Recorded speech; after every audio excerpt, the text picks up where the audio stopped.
Hello team, it's been a little bit since my last ChucK tutorial. I hope you've been having an okay summer. This is creating electronic music with ChucK.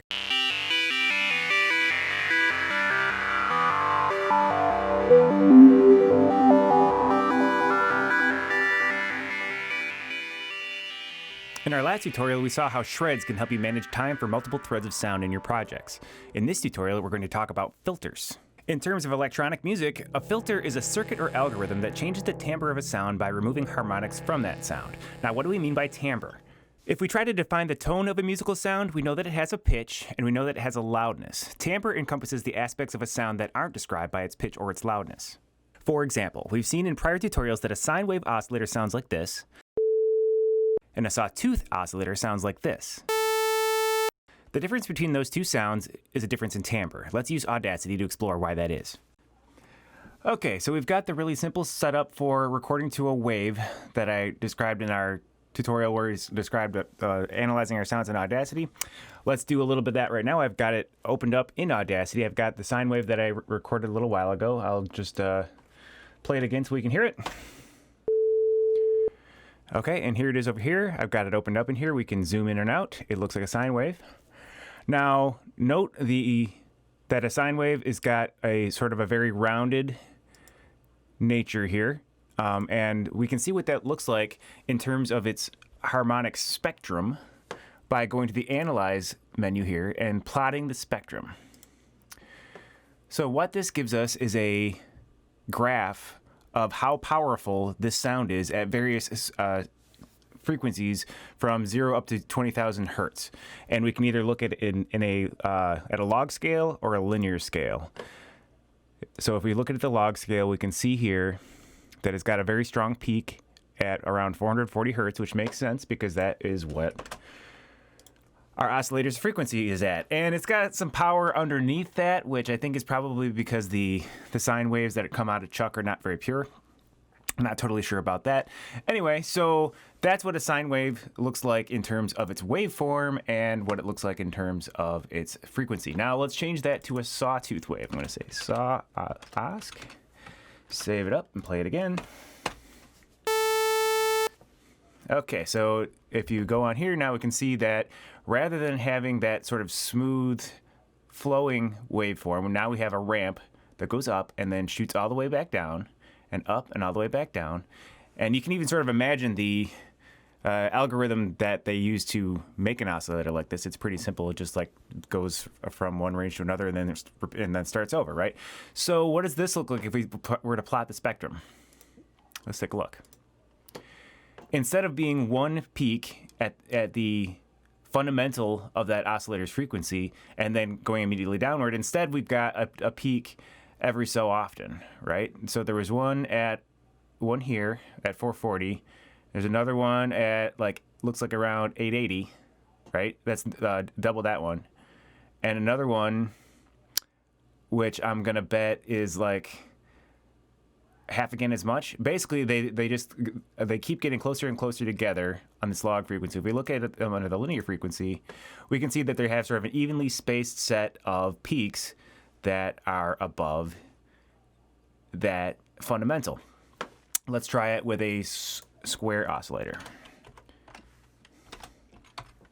I'll save it up again. I'll play it. I'll close this. We look at it. Now we've got our square wave, and we can see a square wave is characterized by it's got a stretch here that's a certain distance from total silence, followed by another stretch of distance from total silence that's the same length of time, right? And that's what it characterizes as a square wave. What does that look like in terms of its spectrum? Let's take a look. Okay, so it looks kind of like the sawtooth wave looked. I'm going to throw them up in comparison so that you can see the two of them. Square waves have fewer peaks than sawtooth waves do.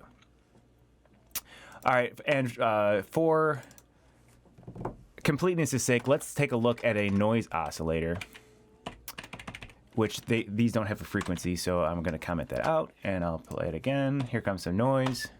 If we look at that, now it's just a bunch of random stuff. If we zoom in, we can see that this is just a bunch of random dots all over the waveform here. What does that look like when we analyze the spectrum? It looks like a bunch of stuff that's about equal power all the way from 0 all the way up to, looks like 22,000 hertz, right? So basically up to the limit of human hearing, it's equally powerful stuff, and it doesn't have a fundamental frequency, and the stuff that's above that fundamental, or stuff that's above the lowest frequencies, has no important relationship to that stuff, and that's why it sounds like noise rather than a musical tone. So let's now talk about filters. There are 4 basic types of filters that are used in electronic music, and those 4 types are low-pass filters, high-pass filters, band-pass filters, and band-reject filters. ChucK has got some more advanced types than that. I actually don't currently know how those work. Maybe we'll look into those in a future tutorial. But for today's purposes, let's see what each of those 4 filters does. So we're going to start with a low-pass filter. And what each of these things does is they affect the number of frequencies that you can hear in the resulting sound. Let's start with a low-pass filter. The name for it in ChucK is an LPF. I'm going to call it LPF filter. Add that into my signal chain. And then let's give it a filter frequency of, let's say, 1,000. And hear what it sounds like.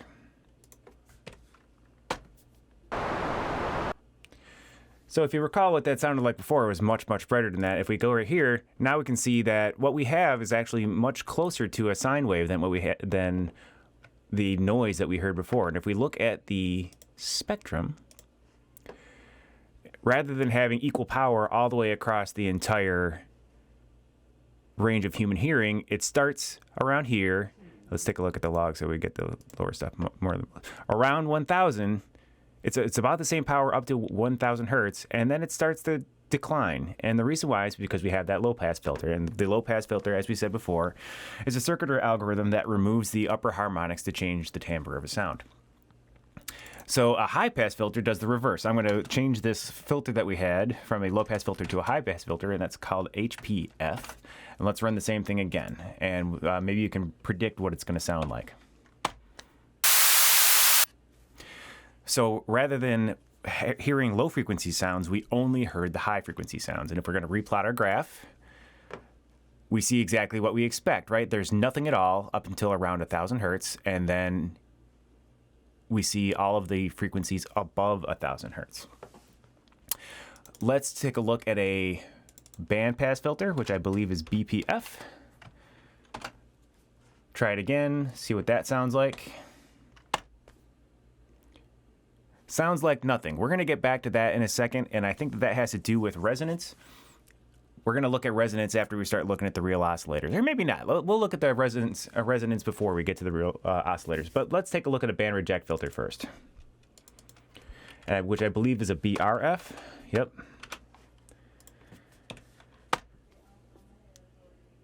I guess that needs resonance too. Okay, let's go back to our low-pass filter. We're going to get back to our band-pass filters and our band-reject filters in a little bit here. But let's go back to LPF. Now, a standard electronic music filter of the type that come with synthesizers, and this is a common thing that you'll see also in any kind of filter that gets used in music, is they've got a attribute that is called resonance, or Q. And what that does is it emphasizes the frequency that the filter's frequency is. And so it gives you a little peak right where that the filter's frequency is, and it makes it easier to hear where that frequency is. And you'll hear why that's important in a little bit. I'm going to turn the noise down to 0.2, and then I'm going to change the filter.Q to let's make it 10. Save her up and see how that sounds different from the original low-pass filter. So you heard that kind of whistling sound?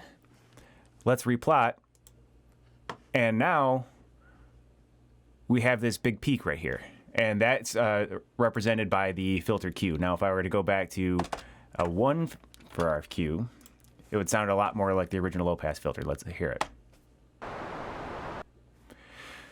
So you see the difference there. It's that resonant sound is called filter resonance, and ChucK filters have that. So if we were to do the same thing for the high-pass filter, let's have it set it there. And then I'm going to set our filter Q back to 10. So it still had a sort of whistling sound at that filter's frequency. And if I replot it, so now there's no stuff underneath it, there's stuff above it, but there's still a strong fundamental frequency at that filter's frequency. Now let's change it now to a bandpass filter, and I bet we're going to hear something. Yep, so we heard it. If I replot, so now what we see is a bandpass filter rejects the frequencies both below and above the frequency, and your Q gives you how wide that shelf will be. Let's see what the band reject filter sounds like when we've got some resonance in there. So that sounded kind of like the original sound, but if we look at the replotting, we're going to see that what it did is it rejected the frequency at 1000 hertz. So if we're to make this, let's say if we made this 100, what happens? Replot. Okay, not much. Doesn't seem a lot different. Maybe if we make it 2. Oh, we're doing it live.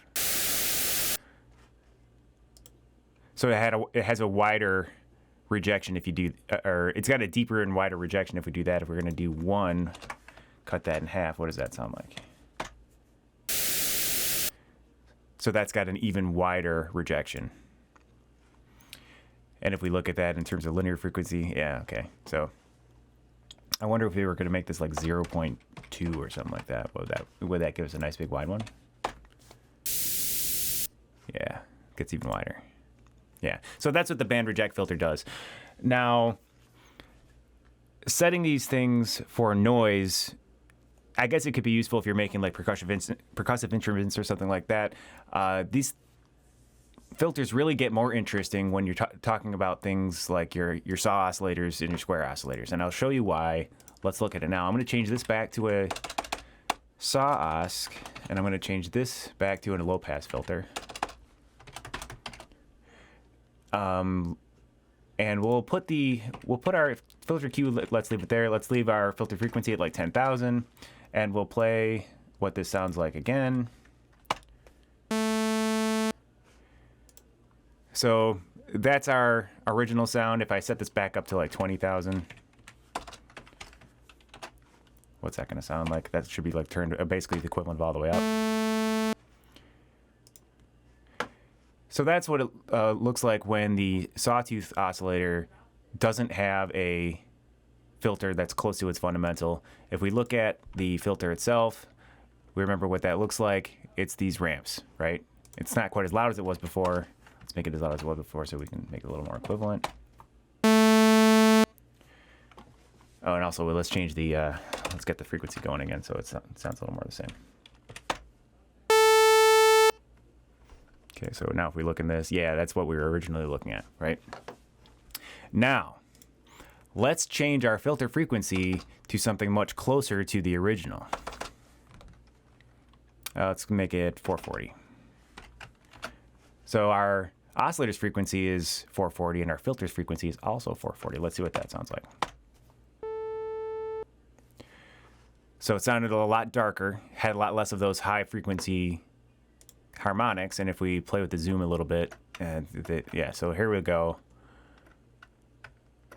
It's much quieter because it rolled off a lot of those upper harmonics, but we can also see that it's a lot closer to a sine wave. It was like a bunch of ramps, and now at the bottom edge of it has got a rounded path that's much like a sine wave. And if we were to look at its spectrum, most of those upper peaks are gone. It looks much, much more like what a sine wave would look like in terms of its spectrum. And let's take a look at, we'll do the same thing with the the square wave.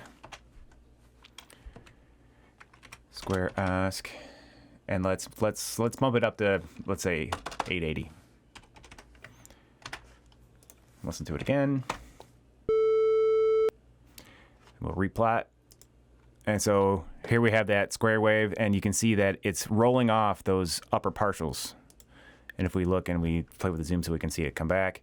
So now we can see that the square wave also looks quite a lot like a sine wave. So you can get sounds that morph between sounding like a square wave and a sine wave, or sounds like that morph between sounding like a saw wave and a sine wave. I might have misspoke, which is just back there. They sound more like sine waves as the filter frequencies get closer to those oscillators' fundamental frequencies. Now let's crank the filter Q up on these things, and you're going to hear a sound that I think will be somewhat familiar to you if you're used to listening to some electronic music. I'm going to switch this back to a saw. Save it up. Wow, that was really that. Let's turn that down a little bit. Let's go back down to 10 because that was a terrible sound. Oof, still not great. Let's make this filter 3.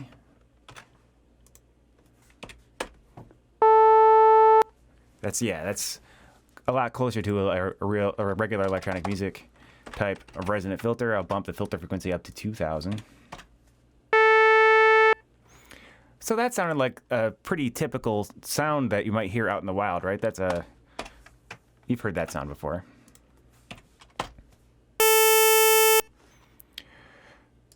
So that resonant filter gives it a sort of let's bring it back down to 2000. So it sounded like a normal sound. We'll look at it here. Now here's what that oscillator looks like in terms of waveform. It's kind of an interesting sound, right? Like in terms of its waveform, it's doing some interesting stuff. And if we look at it in the spectrum, we can see that there's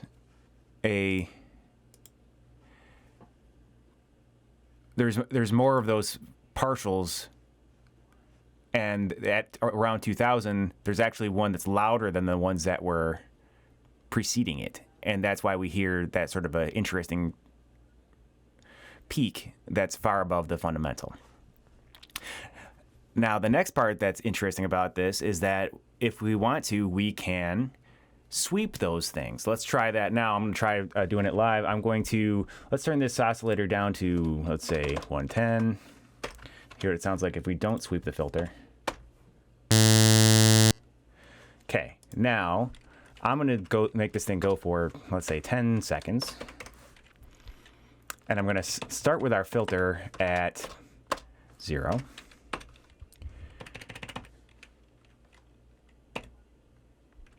And actually, I'm not going to do it like this because I'm just remembering how ChucK works now. So we're going to say 4,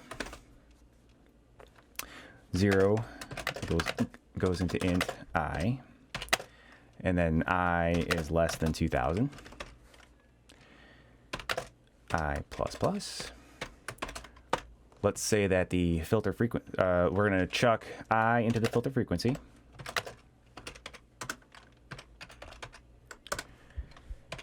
And then we're going to advance, let's say 30 milliseconds to now. And let her rip. Let's see what that sounds like.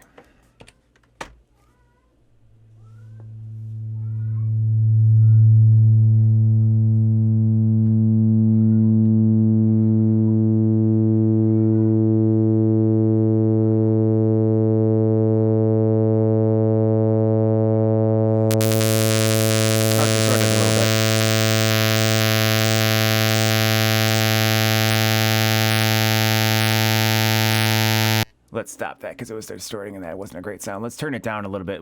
If as we know, if ChucK ever exceeds full scale, then it starts making some terrible sounds, and we don't want to hear that stuff. So I'm going to just turn it down a bit, and also I'm going to make this a bit faster. Let's make it like 10 milliseconds per and try that again.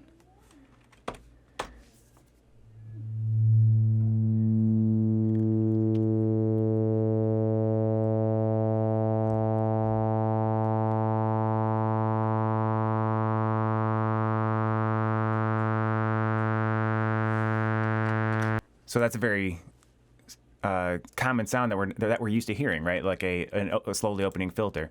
If we were to, for example, change that resonance, and let's, instead of going from the bottom to the top, let's go from the top to the bottom. Always a fun thing to try.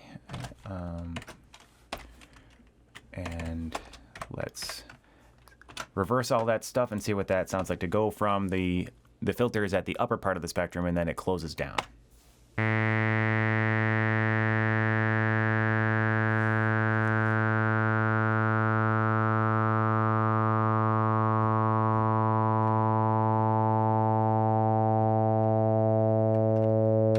Or let's make it go even faster.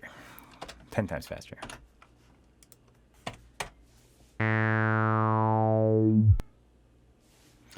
Try the same thing with a square oscillator.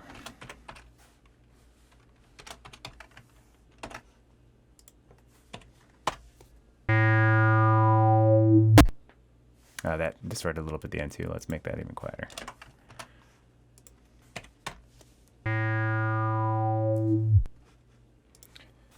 Go even faster.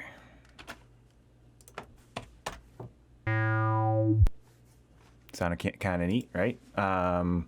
Let's make this like, if we make it like 0.1 milliseconds, what does that sound like?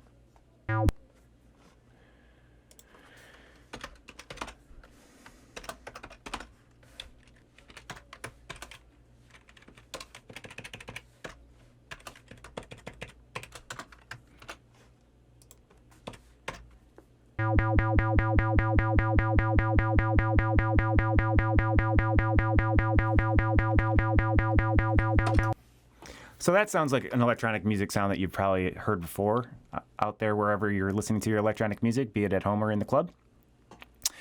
So the next thing I want to explore is how to make these filters move independent of the other things that are going on inside your project. And to do that, what we're going to need to do is pull out of our last lesson the idea of having more than one shred. We can use a filter to that is controlled by a shred that's not the shred that's controlling your oscillators.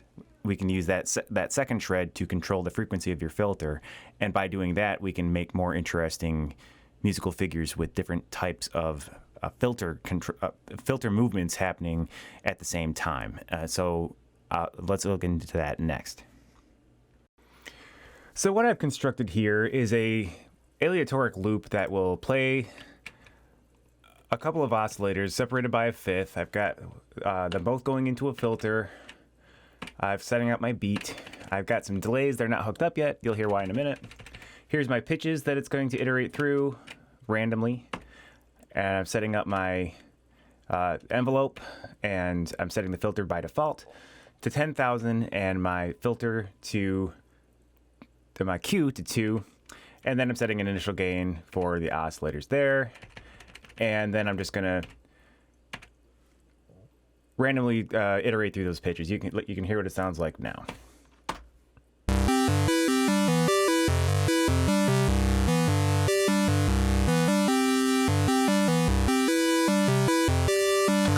So that's what it sounds like with no filter. So now I've got down here, I've got a function that sweeps the filter from 3,000 down to 250 and back up from 250 up to 3,000.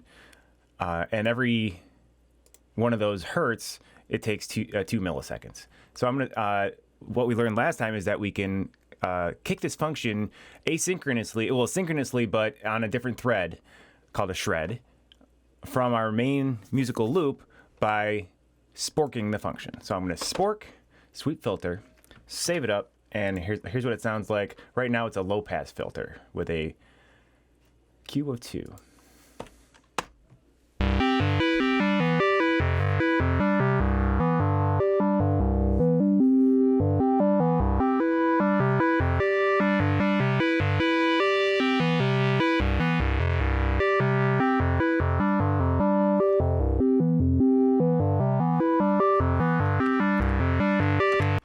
So you can hear how that creates sort of a different kind of interest in your sound. You can make some musical events that are represented by the filter opening and closing that are not synchronized to other musical events, which sounds kind of nice, and you can play around with different kinds of filters. Let's try it with the band reject filter, and I'll make our, we found that our Q, it sounded better when it was really wide by making it 0.2. Let's see what that sounds like.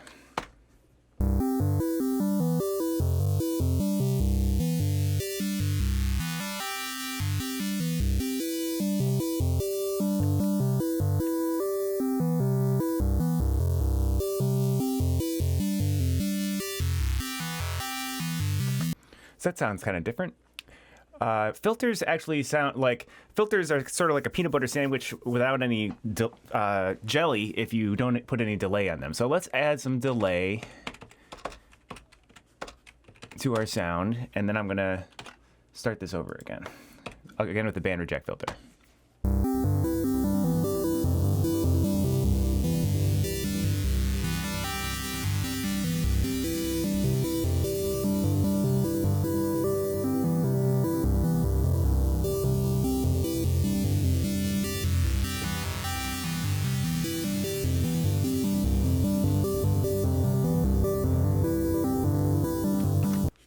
So our band reject filter, which didn't really sound like much before, now you can sort of see why it's a good filter. It gives you that sort of phasey, otherworldly sound. Let's try it with the band pass filter.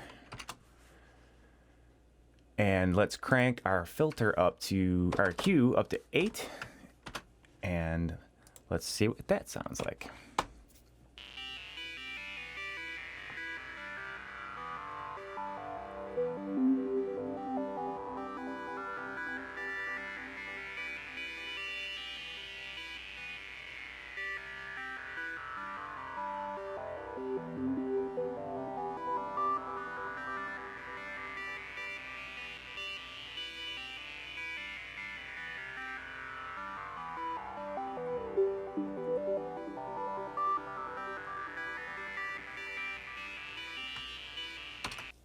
That one sounded so good, I think I'm going to use it as the opening music for this video. Let's play around with how fast it goes on our shred here. Let's make these 0.5 and see what that sounds like.